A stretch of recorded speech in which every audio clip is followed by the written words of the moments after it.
So, hi. This is actually the first time we've ever all spoken at the same time. We've all met in various spheres. But how is everybody? Cold. We're hanging in there. Yeah, right? Cindy was just saying how beautiful it is in Las Vegas, and it's like freezing here. So, like, bro- Well, my beautiful is probably your freezing. that's So, I mean, I probably had to true. wear a coat. Well, okay, so Oh, yes, freezing, freezing. still sunny. So, where are you guys at in your projects right now? What have you been working on, Vicky and Joanne? Well, we've been up in the archives and we've been doing a lot of sorting and a lot of cleaning. We've started photographing some of the posters, and I think we have like upwards of 400 posters that were left at the site. And we've met with the city of Parkland and the families November 1st to talk about a little bit of what we've been doing. But so far, it's really been a lot of cleaning, as you guys know. And a lot of organizing because some of the boxes material got blown around. So we've been going through a lot of the boxes to reorganize, kind of Noah's Ark 2 by 2. This belongs to this person, this belongs to this person, and trying just to sort. Yeah, because I know when I came to visit and I went to the memorial, not the one at the school, but the other one at the park, I actually just walked along the fence. I think it was like a baseball diamond and just like peeled stuff down off of the fence and brought it back over to the main memorial because it was so windy and even when I was down there, so stormy, of course, which is always hard on the items. Yeah. Yeah, it's been pretty dirty work. So we've got, masks on and The using gloves, sponges, yeah. gloves, trying to sort out some of the materials, t-shirts and things, the stuffed animals, things that need that kind of cleaning. And Identifying when we find, like, say, one little statue of one kind of cherub, and then another person's box will have the same little statue, and then eventually we start staging that so we know, okay, we're going to have 17, so we need to leave space for that and pull that aside. But it's been interesting because some of the boxes, they separated out all the volunteers who collected the material, the stuffed animals into one box and papers into another box, but then there's third boxes that sort of have the crosses in it, but it also has, then we find more stuffed animals and more t-shirts and more paper, and so just trying to pull everything out so we have a handle on what's in every box. And I think right now we've got a handle on what's in every box, and we're pretty certain we're not going to find any more organics or any more, vases with water, Sharpies, those random things that were left as it was getting picked up and cleaned up. Or broken glass. Or broken glass. We had a few things where there was lots of broken glass, so we've been careful with that.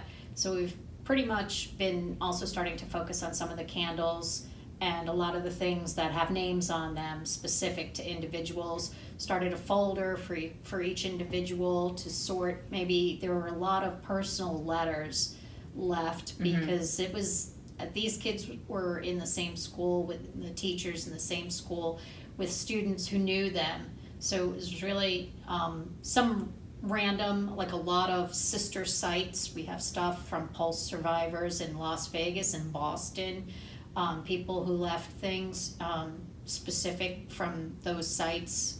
And then we have a lot of specific to the individuals who were there, who were known by the people who left the things for them specifically. Yeah, I always like it when I get a text message or picture message of thinking of you and you send me images of your Pulse related stuff. Because it's a terrible connection. Of hope from a Pulse survivor, and it's got the pulse going across the EKG, Star of Hope. Yeah. Really beautiful. Some of the stuff is extremely, gets you right in the heart. Right. You just look at it, and at the beginning I was like crying every day, and getting emotional. But I think as we've got a little handle on it, it's not been as overwhelming. And We've also identified like sub-communities too. So one of the victims was a runner, and his running group bought 35 trees as he was 35 years old. And we're noticing other smaller groups, kind of like, I guess, sub-communities that these people were involved in are also leaving those things. And it's very touching to see the community outreach. Yeah, it kind of gets into individual interest. And what about you, Cindy? Where are you at right now? You've been working on it longer, not much longer, but We had a big week last week in that we have finished cataloging everything from the memorial that we wow, can catalog at this point. great. We have a Awesome. couple Congratulations hundred on more that. things. Yeah. Yeah. We have a couple hundred more things that are in our exhibit that we didn't get to catalog before they went on exhibit. But other than that, I say we're done, except there was an article in the paper about it, so I've gotten several calls since then with people who rescued things from the memorial who now want to send them to us, Oh, including yes. one man who had his trunk of his car full of stuff. So, Right. but we're at about 17,400 items right now. Mm-hmm. Wow. It's a lot of work. Yeah, Right, and now we've moved on to things that people sent to our police force. The Las Vegas Metro Police Department has a museum, but they don't have any kind of storage space or anything like that. So they kept a lot of items, and they've sent them to us too. So it's probably going to be a couple thousand more things there. Wow. Cards, letters, and lots and lots of thank yous from people who survived the concert, who were there, who got out and are thanking the police. And it's a new thing to be emotional about for us here. Instead of the memorial items, which is one way that the emotions kind of get to you. Now sorting through those was really rough. It was like, oh, now it's coming from this other direction. These are people who are so grateful and thankful, and they're very emotional in their letters and their cards, and it's kind of it's hard, but it's also really rewarding to get a chance to read that. Yeah, different strand of emotions, because I mean that's where we're at right now is 2.5 years later. So we've of course a while ago did all of the memorial items. We're still processing some of like the national and the international items, and we're still soliciting items that tell that sort of larger story. Like we've got calls into other states for artists or things that were done at their pride and stuff like that. And of course oral histories have been a big part of ours too.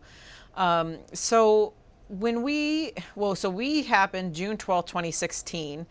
And at the time we were the largest mass shooting in modern American history, which it took 9 years for us to sort of take that grim mantle from Virginia Tech. But then it took just, what was it? 10, how many months was A year it? and a couple months. Yeah, just several months for it to sort of move on to you in Las Vegas. So how did you sort of get started, with your collecting, and how do we sort of get first into touch? I wasn't thinking of it professionally at all. Obviously, this is an event that happened. We were all kind of reeling, and it wasn't until you had actually contacted the State Museum. I have a friend who works there, and she contacted me and said, "Oh, we haven't even thought about this, but we should probably come up with some kind of way to start collecting items." And so originally, we worked with the other museums in our area to try and come up with a plan, and that all went out the window because one of the largest memorials two of the largest memorials that sort of spontaneously formed were on Clark County property. And as we are the Clark County Museum, it was just natural that we accept everything. There were a lot of different reasons for that. We weren't necessarily asked, we were told, but that happens a lot. Yeah. So we were extremely lucky in that we had the entire county behind us helping us. So, they helped us pack up everything. They were watching it every day to see like what was in danger of blowing away or being damaged. And so we basically were just accepting everything as it came in. A few times we did go down there and take pictures and talk to people and things like that. But as far as getting started, we were really lucky to have the help of the Public Works Department.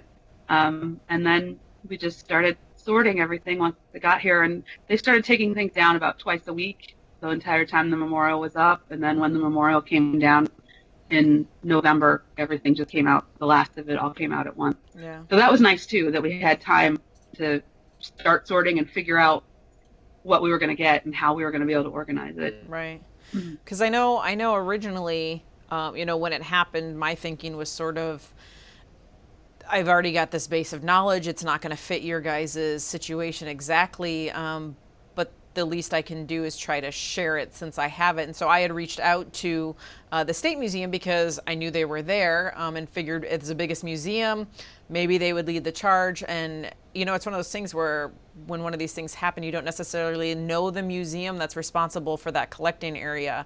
But then I think eventually they forwarded my email or my information. I know at some point, I don't remember, did you call or email me first? I don't know. I can't remember either.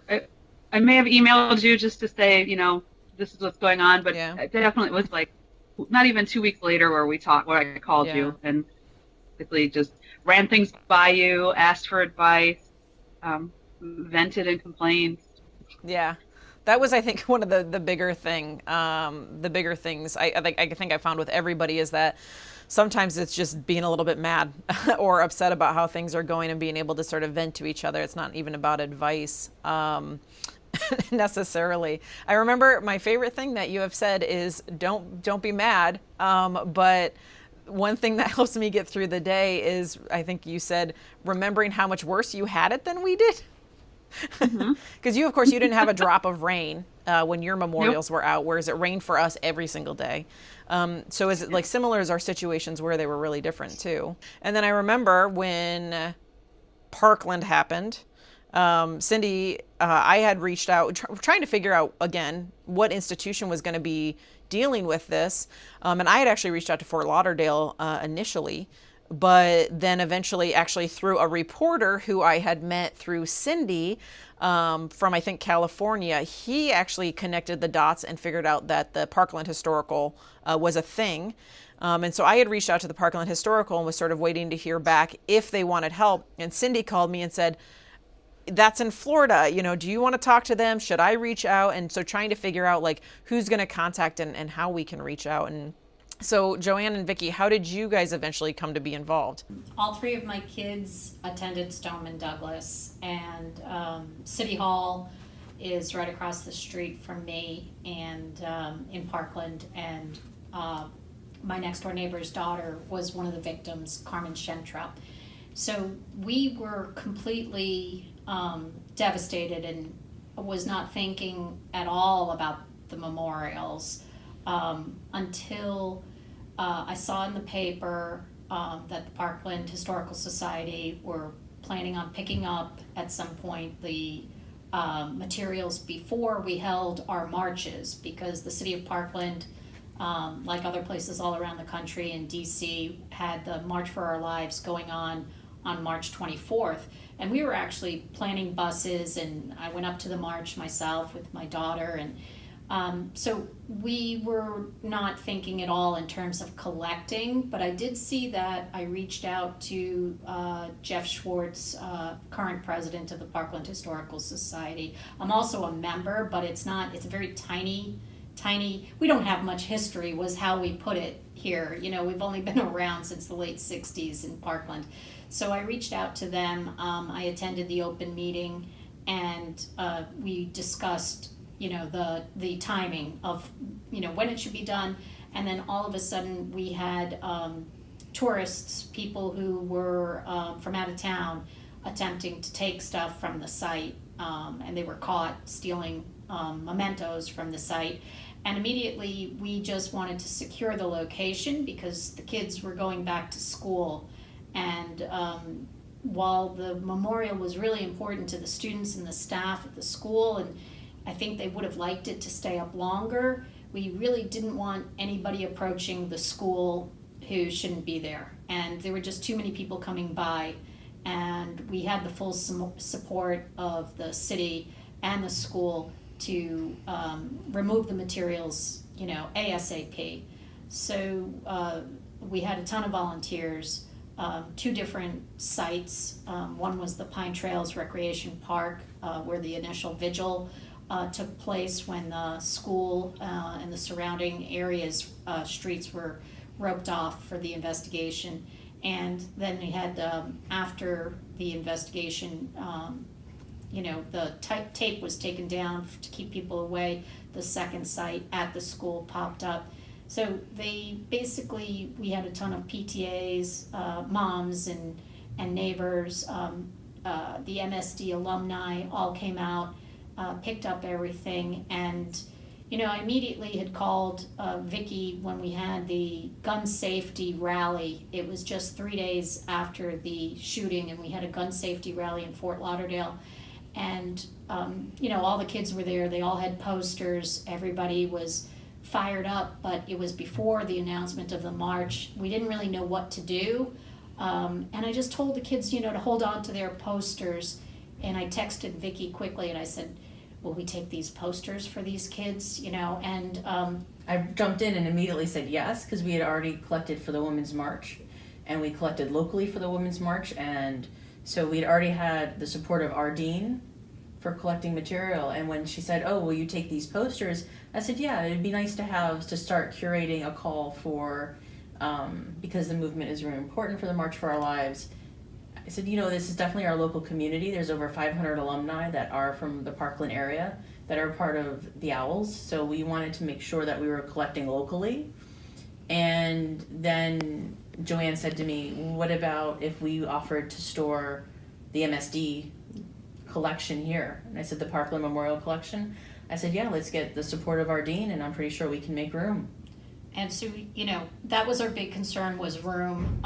Because we don't have a lot of space. We don't have a lot Right. of space. And City of Parkland's big concern was security. They also, we're only, 9 months out, and we're still have so many concerns regarding 911, school safety. Yeah, right now there's an ongoing Broward County Commission hearing about what happened, the shooting. The MSD Safety Yeah. Commission is We're still going ongoing. through. Yeah, we're The still going report through will be lawsuits. coming out Yeah. in Right. January. So, it wasn't really, it was just what we could do for the community in the moment. And so we just said we can offer secure climate control storage. And they were just thrilled. And so we're 14 miles from Parkland. FAU is a feeder, a feeder university. The kids come from the high school here. It's a hop, skip, and a jump. So we just knew that we could supply that. Right now, the collection's on a temporary loan because again, their focus on things and fixing things in Parkland is still an ongoing situation. Just not something they can really consider long-term in terms of permanent housing, exhibits and that. We're getting inquiries, but for us, it's just, we're gonna provide the storage and the conditioning for the materials, and organizing, sorting, inventorying. Well, yeah, it morphed into, once we provided security, they asked if we could also inventory everything for them and take a look and do some stopgap measures. And so that's kind of morphed into doing a lot of the cleaning and the organizing and the sorting and helping them decide what would be good for long-term care for the collection, what materials that we think, could be removed that don't actually relate back to the collection, that kind of other archival processing that they actually don't have the space, the expertise, or the staff to do it. Right. Yeah. Well, and I think it It's a was. very small group. Yeah, I think it was so interesting. Like I said, we've all had the opportunity to meet. I've gone out and met with Cindy, and I've met with Joanne and Vicki, and Joanne and Vicki have met with Cindy, but we've never all sort of been together. And I know when I was out in Vegas for a conference, it was really interesting to me to get to go to Vegas's memorial, and it was sort of like also difficult because it was like the first thing I noticed was the smell of the memorial as we walked up to it, and it would just like sort of flooded back because it's just got that sort of floral smell, and it just sort of takes that on. But it was really amazing to sort of get to see Cindy's space and all your volunteers working. And I wanted to ask Vicki and Joanne, what was it like when you came to visit? Because when you came to visit us, we sort of like walked you through the collection and you got to go to the exhibit. And so since everything was still so very fresh, you're just 9 months out, what was that experience like? And also, what was your experience like going to visit Vegas, since you did that too? Well, we went out to see, we went up to see you guys first, obviously. Orlando's a lot closer, and we were really kind of blown away at how much work you had really been able to accomplish in really, you say 2.5 years out, but it's a tremendous accomplishment what you've undertaken. So we were really impressed with your team and your efforts, and the exhibit completely blew me away. it's an emotional thing and really powerful message. And that's when I started thinking, about how we could do justice for our victims and our families here in a way that, you had done for the Pulse community. And then to go out to Las Vegas, we had presented at a conference there regarding the Parkland collection, and met with Cindy, and again, equally unbelievable work of labor to sit and walk through and see the exhibit, and so many things strike you for both in similarities between the incidences, as well as the uniqueness of some of the things in the exhibit that put that unique perspective on the group of people that were affected locally in the community level. Vicky's always calling it layers. There's another layer to this and another layer. There's different layers where, ours, we had 17, and of the 17, 3 were adults. So I always want to watch my language when we talk to the parents. I had a bad habit of saying the kids, the students, and I felt like in a way I was neglecting the 2 widows because they're families as well. And so it's kind of interesting when looking at both the Pulse exhibit and the material collection. I was just shocked by how much work you've been able to do in that amount of time with that much materials, both locations. And the amount of community help you had, and the volunteer effort and the advocacy for the collections it's really inspiring, and it helps give a focus how we look at the material. And then the displays in the Pulse exhibit, I really appreciated how you touched on each individual and kind of brought that together. And just looking at all the pictures and going back through it in my mind, the way the storytelling and the narrative, how it all kind of ties together.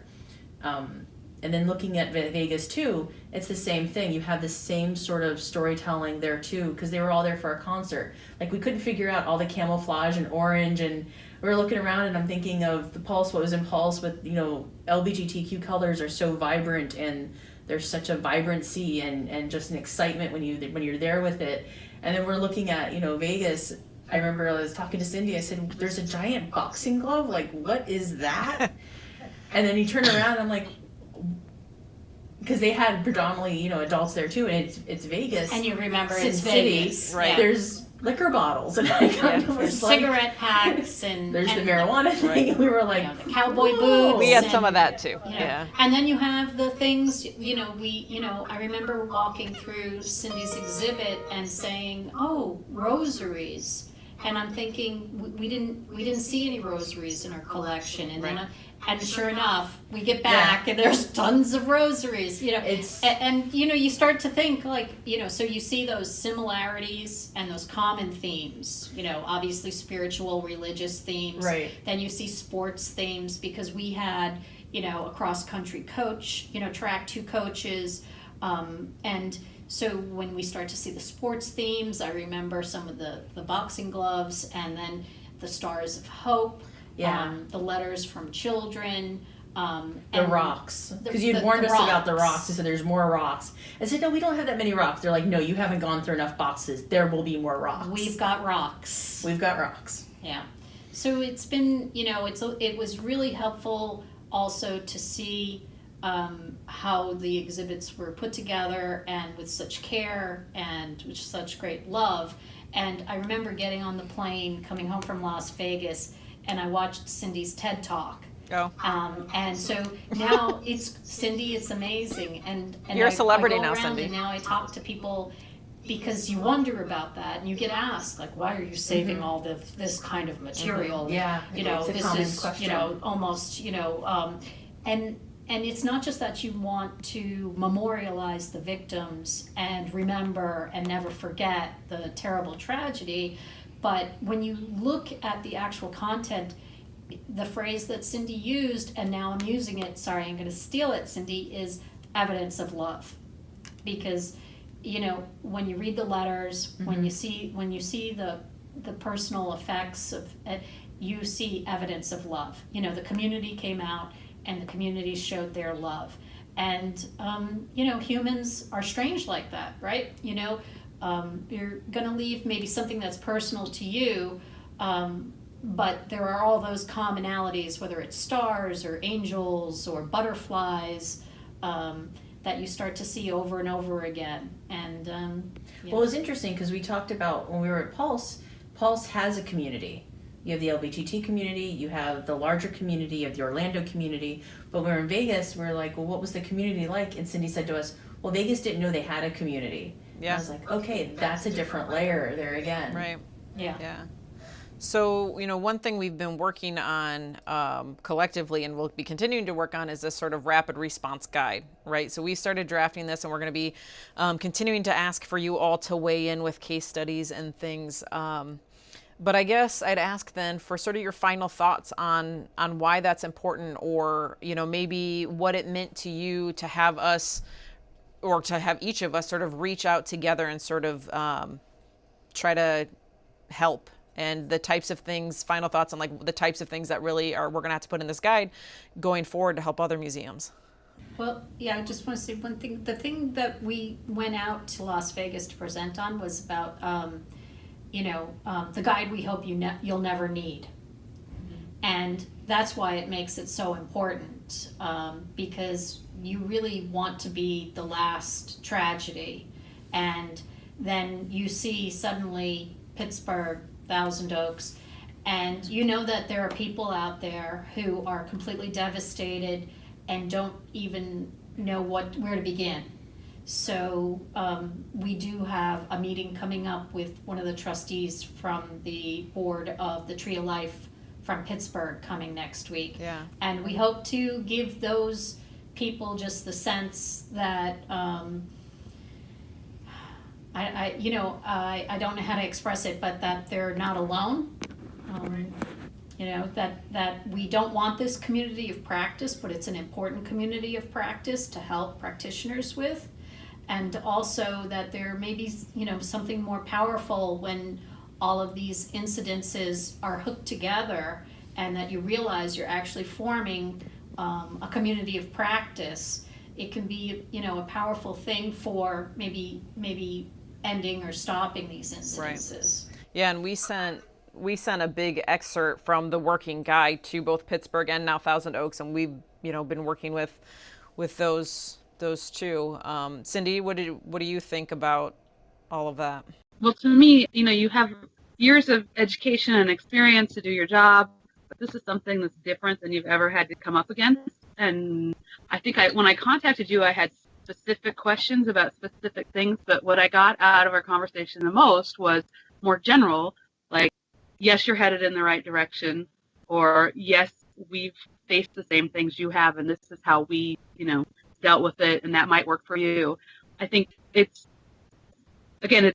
you get comfortable with your job. You feel like you haven't seen that. You've seen everything. You know how to handle every problem that comes to you, and this is something that you can't even put yourself in the space to imagine what's coming your way, because it's different for everyone, but yet the same types of things keep happening. And just having someone to talk to that either affirms what you're doing and says, yes, that will work, or has specific advice. It's almost like, having a mentor. And I think we all have had time in our lives where we've needed that.